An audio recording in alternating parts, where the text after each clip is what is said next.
Mais vous voyez, si je place à la main, bon, ben, placer à la main, quand on a une production de 100-150 pièces dans le lit, c'est quand même assez compliqué. Donc on a une fonction ici de duplication. Vous voyez que je peux dupliquer mes pièces sur différents axes. Mais j'ai pas envie de m'embêter à les replacer manuellement. Donc ce qui existe ici, c'est une fonction d'auto-nest, qui sert en fait une fonction d'auto-placement des pièces. Donc si j'utilise cette fonction, vous voyez qu'ici, le logiciel, il prend son temps, mais il va me placer mes pièces de façon assez optimisée, vous voyez, hop. Il s'est mis vraiment à la limite ici, il a laissé les distances réglementaires entre chaque pièce, et puis il m'a placé mes pièces. Alors là, vous avez vu que ici, j'ai quand même de l'espace. Le logiciel, l'Autonest, il va le placer à plat. Il ne va pas faire du placement en 3D avec de l'orientation des pièces. J'ai la possibilité quand même ici de faire un rest modèle. Donc le rest, c'est on va dire une orientation. Je peux lui choisir d'orienter les pièces, de les faire fitter à certaines hauteurs, certaines orientations. Voilà, différentes fonctions qui existent. Mais cette fonction-là me permet, en fait, vous voyez, si j'ai un grand plateau à remplir, de remplir totalement un plateau rapidement sans le placer à la main. Vous voyez ? Bon, bah après, il n'y a pas grand-chose de plus dans cette section. Si je sélectionne une pièce, on retrouve les différents paramètres qui sont ici, les positions, les orientations, les dimensions, et d'autres fonctions ici qui, nous, dans notre cas, ou dans le cas de 95% des clients, ne seront pas utilisées parce que c'est simplement les paramètres associés aux matériaux. Ça sera plus concernant si jamais on utilise des poudres externes. Vous voyez. Bon, bah, une fois que j'ai fait ici mes orientations, que je dis que c'est bon, bah, je passe à la fonction slice. Donc là, ce que je vais faire, c'est que je vais générer ici un slice. Alors, je vais l'enregistrer ici. Je vais appeler ça test webinaire. Je l'enregistre. Vous voyez que mon logiciel slice. On retrouve ici le matériau que j'ai utilisé et l'épaisseur de couche. Ça nous permet de vérifier qu'on a bien choisi les bons paramètres, qu'on ne s'est pas trompé. Et une fois qu'il a terminé,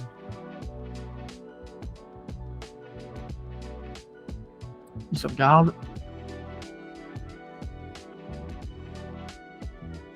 Et à la fin, vous verrez, voilà, une fois que c'est fini, vous verrez qu'on retrouve des infos assez intéressantes, notamment le temps d'impression estimé, la quantité de poudre estimée dans le feed bed. Alors on verra après, on vous montrera avec Boris, mais vous avez deux beds, vous avez le feed bed et le print bed, qui sont les deux lits importants dans la machine. Et il vous donne aussi la quantité de poudre à rajouter, de poudre neuve à rajouter, parce que l'avantage aussi du SLS, c'est qu'on peut réutiliser la poudre qu'on n'a pas utilisée, qui n'a pas été fritée. Et en fait, cette poudre-là, alors ça dépend selon les matériaux, mais si on prend l'exemple du PA12, on a 30%. C'est-à-dire qu'on a 70% de la poudre qui est déjà passée dans la machine, alors qui n'a pas été fritée, mais qui est déjà passée dans la machine, on peut réutiliser. Donc en fait, on doit ajouter 30% du volume de poudre neuve au volume qu'on avait. Donc ici, en fait, c'est 30% de 2,51. Okay. Et puis, on a d'autres infos ici. Une fois qu'on a fini, tout simplement, je retrouve ma fonction preview, donc qui est simplement une fonction, vous voyez, pour voir en fait couche par couche comment ça va s'orienter. Donc là, vous voyez qu'ici, on retrouve les couches extérieures, un peu comme de l'impression 3D classique, hein, les couches extérieures et puis les couches de remplissage. Et puis si je change de couche, si vous voyez, hop, il y a différents types de remplissage qu'on a. Alors ça, c'est défini par les paramètres internes et par les paramètres de profil. Et puis voilà, couche par couche, on retrouve les formes. Alors j'ai une fonction aussi 3D ici, vous voyez, je peux faire ça en 3D. Et je vois les pièces se former. Ça permet aussi de voir si on n'a pas des soucis, alors soit à l'intérieur des pièces, mais aussi si on n'a pas des soucis de pièces qui se collisionnent et auxquelles on n'a pas fait gaffe. Et puis je peux aussi ici, vous voyez, jouer l'impression, voilà, assez classiquement. Une fois que j'ai vu que tout était bon, hop, je peux faire stop ici. Et puis je peux simplement envoyer la pièce. Alors j'ai deux choix, soit je l'envoie via une clé USB, soit j'envoie le fichier G-code via directement l'interface en ligne. Donc il faut être connecté évidemment sur le même réseau, mais ici vous voyez, je peux sélectionner mon S-code. Alors ça s'appelle le Syntery code, mais c'est le fichier propriétaire de liaison avec la machine, mais je peux l'envoyer ici.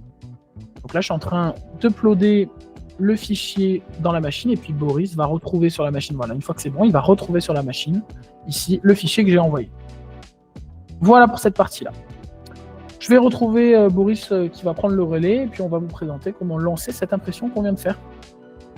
Merci Hugo. Au passage, n'hésitez surtout pas à lever la main, à poser vos questions à tous les participants au webinaire.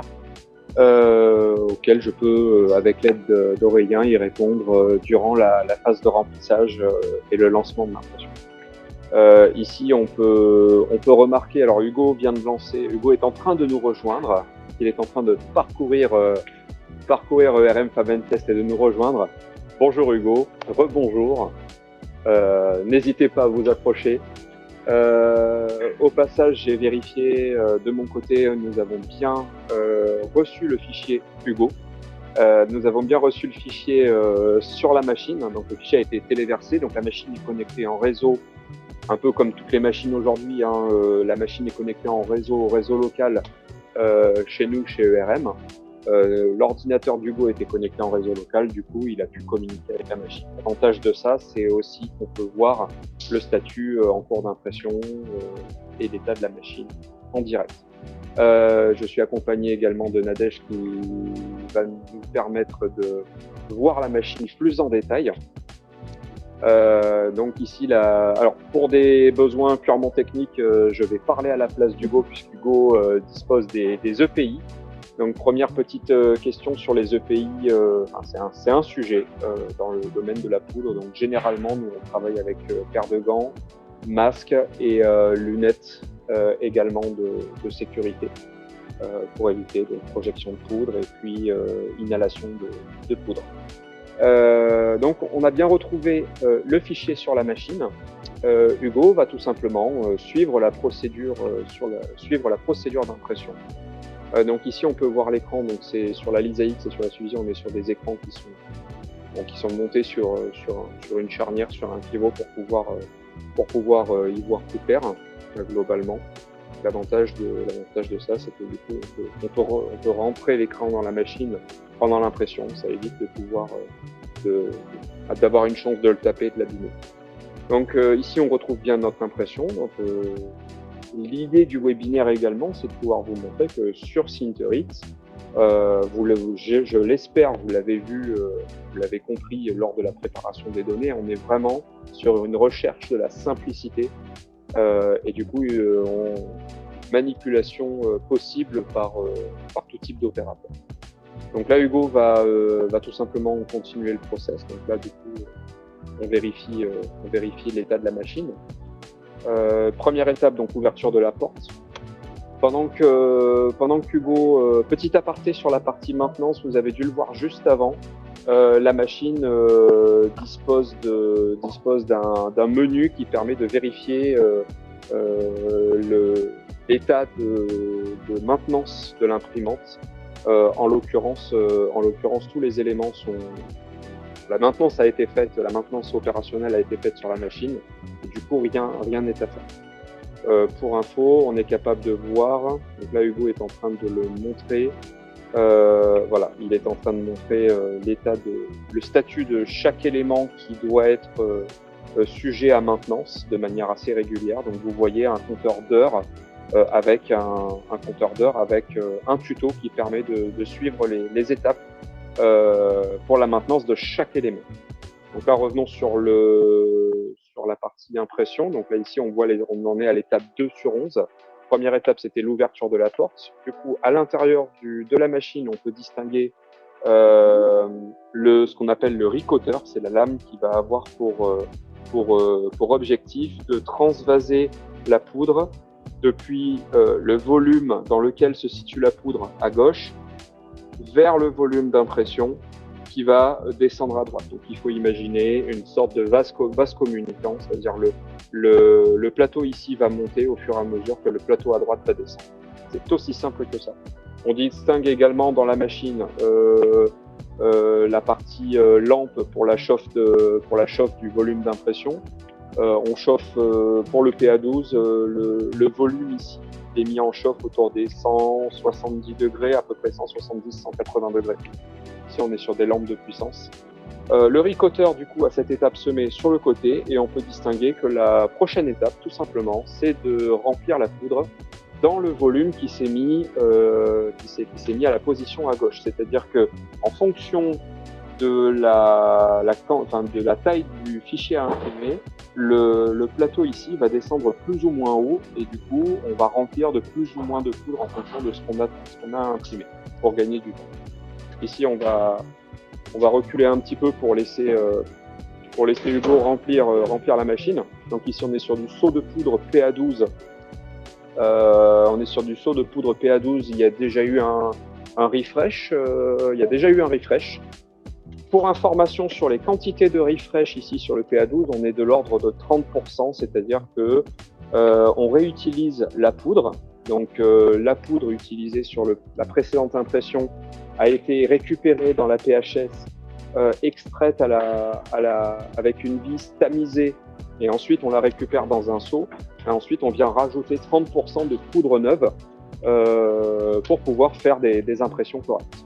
Donc ici, Hugo, tout simplement, il est en train de remplir la poudre, de remplir le volume de poudre un petit peu plus haut que prévu, et va utiliser donc la spatule. Tous les éléments sont fournis dans le kit avec Sinterit, donc il va utiliser cette spatule pour venir compacter manuellement la poudre. Ici, le volume va légèrement descendre, c'est pour ça qu'il y a un petit peu par habitude. Alors là, vous pouvez le voir, hein, le fait de l'avoir compacté, globalement, on a perdu 1 cm de hauteur. Donc là, Hugo vient compléter par un volume de poudre. Et avec l'habitude, on a la capacité avec l'habitude, en fait, on remplit généralement un petit peu plus haut, et ensuite, avec l'instrument que Hugo utilise, on vient compacter la poudre, on arrive à la bonne hauteur. Donc ici, l'étape d'après, donc on va utiliser encore une fois les outils. Tous les outils sont fournis par Sinterit pour pouvoir, on va dire, enlever la poudre de la partie latérale de la machine au niveau des axes. Donc ici, Hugo vient tout ramener au centre, et ensuite il va utiliser le Automatic Leveling of Powder, c'est-à-dire que le ricoteur qu'on a vu précédemment va venir étaler la poudre, et l'étaler surtout sur le volume, sur la surface qui est à droite de la machine, pour qu'on puisse disposer d'une surface homogène au démarrage de l'impression. C'est ce qui va constituer votre première couche à l'impression. C'est-à-dire que si cette première couche n'est pas homogène en matière, forcément, ça risque de moins bien se passer pendant l'impression après. Donc cette procédure, elle est 100% automatique. Là, Hugo, il accompagne un petit peu le process en transvasant la poudre qui est accumulée à gauche de la machine, il la transvase à droite. Et pour information, si vous vous demandez où la poudre excédentaire elle va à l'intérieur de la fente qui se situe à droite de la machine. Cette fente mène à un réservoir de récupération qui est derrière la porte principale qu'il faut vider de manière régulière. Forcément, plus le soin apporté au démarrage de l'impression est important, plus la quantité de poudre qui va passer dans le réservoir de récupération est limitée. Donc là, globalement, la machine est en train de finaliser le leveling, la mise à niveau. Donc là, ici, on distingue bien. On ne distingue plus le réservoir de gauche. La poudre est bien compactée, il n'y a pas de trou, pas de crevasse, pas de manque de matière. Et sur la partie de droite, on a une première couche qui est homogène, c'est-à-dire que quand le plateau va descendre, à chaque fois de l'épaisseur de couche, le ricoteur va venir ramener la bonne quantité de poudre pour recréer la couche complète.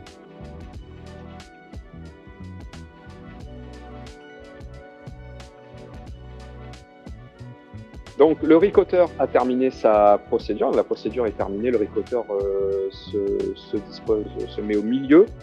Ensuite, l'étape d'après, toujours pareil, on est très conservatif. Et Sinterit, pour le coup, ils ont très bien prévu le coup. Donc là, au pinceau, on vient nettoyer les rails de guidage, enlever les excédents de poudre. À chaque fois, dans le guide, sur l'interface machine, il est précisé le type d'outil à utiliser, donc l'outil à utiliser, le schéma explicatif, les éléments à nettoyer sont mis en surbrillance. On peut également déplacer le ricoteur manuellement si on veut avoir à nettoyer cette zone-là ou cette zone-là. Et ensuite, alors là, ici, Hugo va, une fois qu'il a terminé, il va nettoyer la vitre du pyromètre.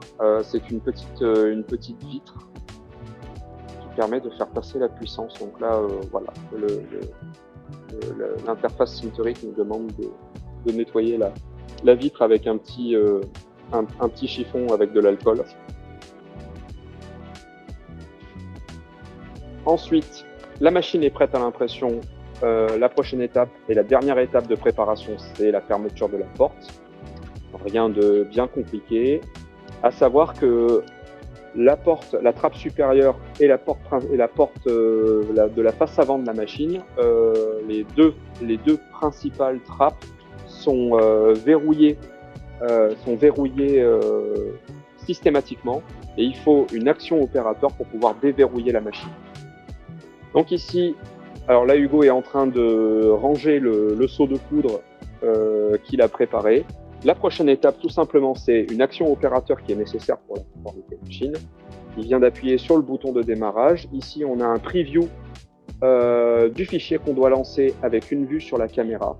Donc la machine est équipée d'une caméra qui nous permet de voir sur l'écran le statut de l'impression, et également sur la petite trappe supérieure, on a la possibilité de voir l'impression en cours. Ici, on voit rien pour l'instant parce que le laser est éteint.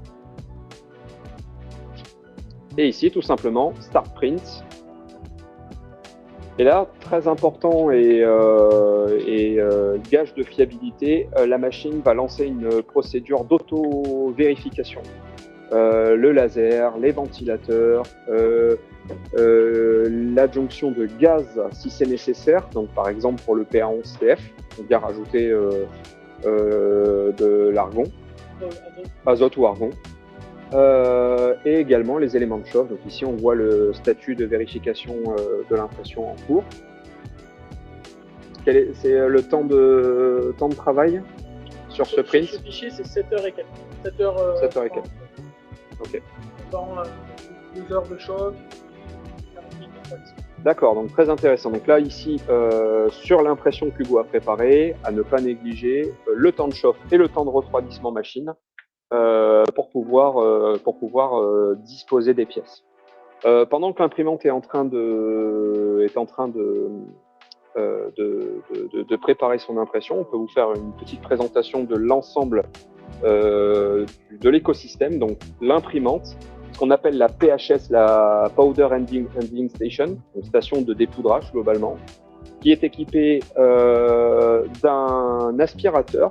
Donc il est possible d'utiliser en manuel et de venir utiliser à l'intérieur de la machine pour pouvoir la nettoyer, d'où la position à droite de la PHS, d'une partie grille avec globalement qui permet de garder les pièces sur table et de faire passer la poudre la poudre qui va être transportée par vis à l'intérieur de la machine.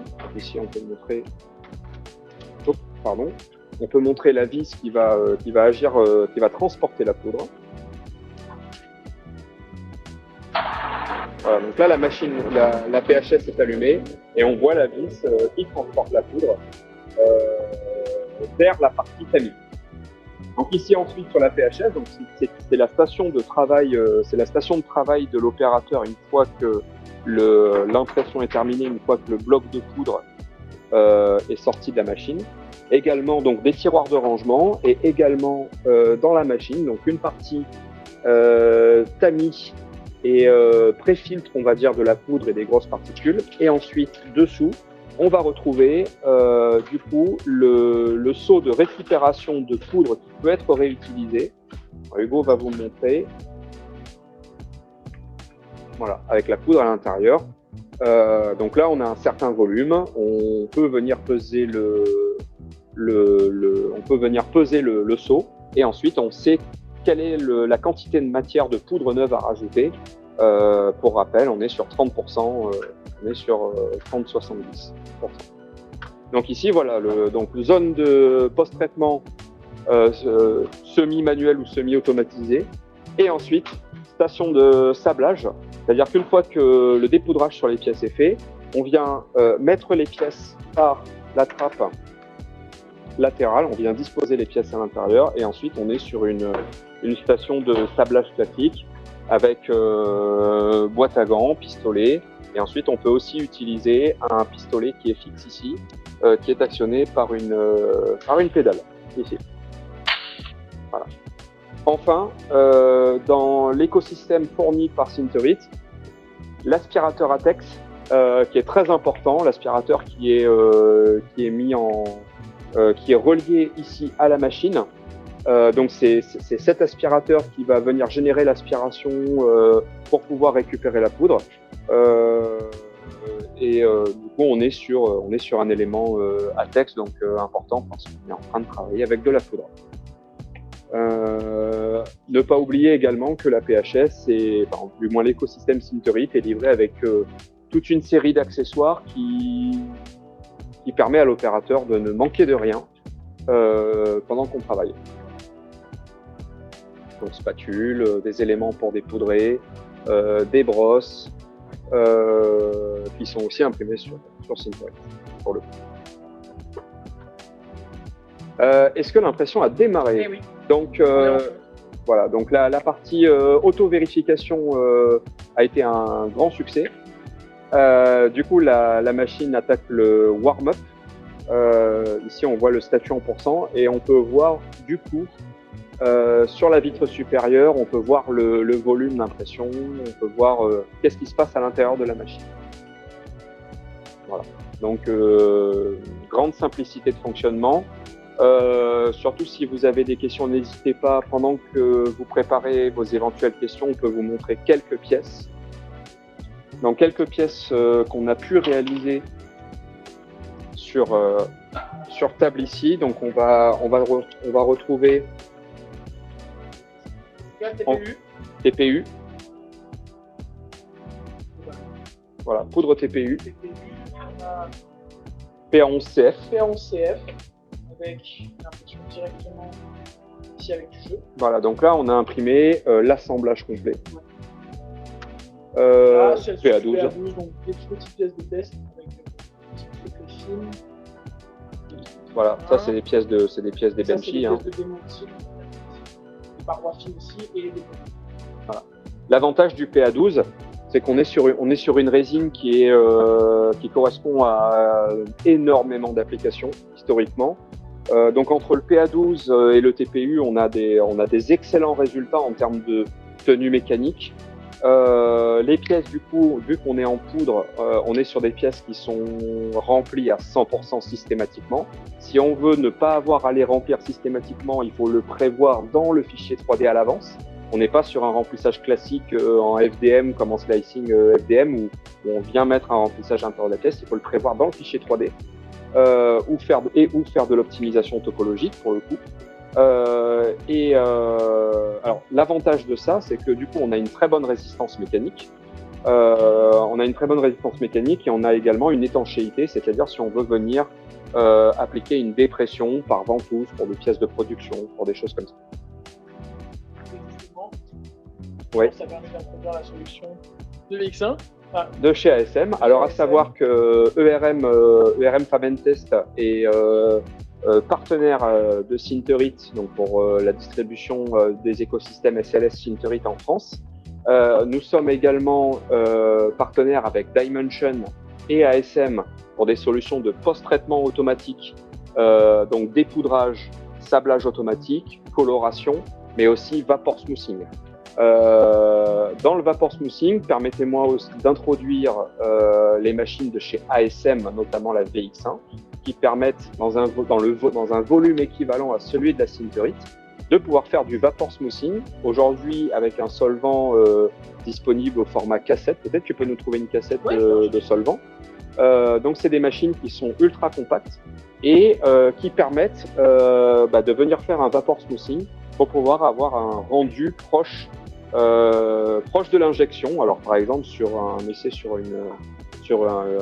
cadre de lunettes, du coup par rapport, qu'est-ce que ça apporte? Alors ça apporte de la résistance mécanique, ça apporte un fini homogène, ça apporte une étanchéité à la pièce, ça apporte plein de choses. Typiquement une cassette. Et ça c'est une cassette de solvant.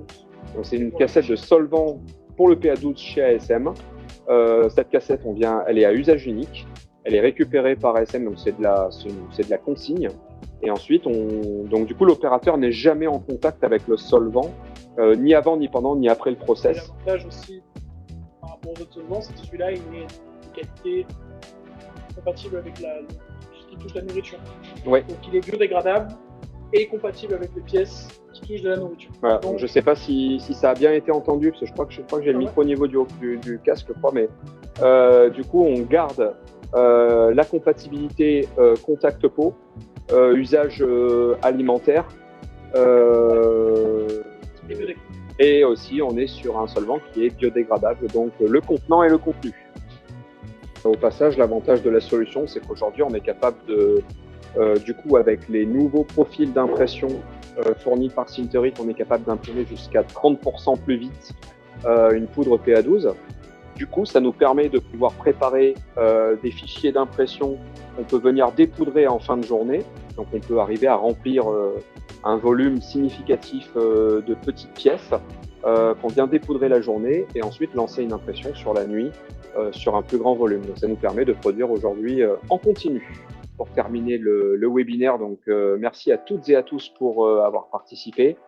J'espère que vous avez appris des choses et que maintenant, dorénavant, démarrer une impression sur une solution SLS vous semble plus clair et plus facile.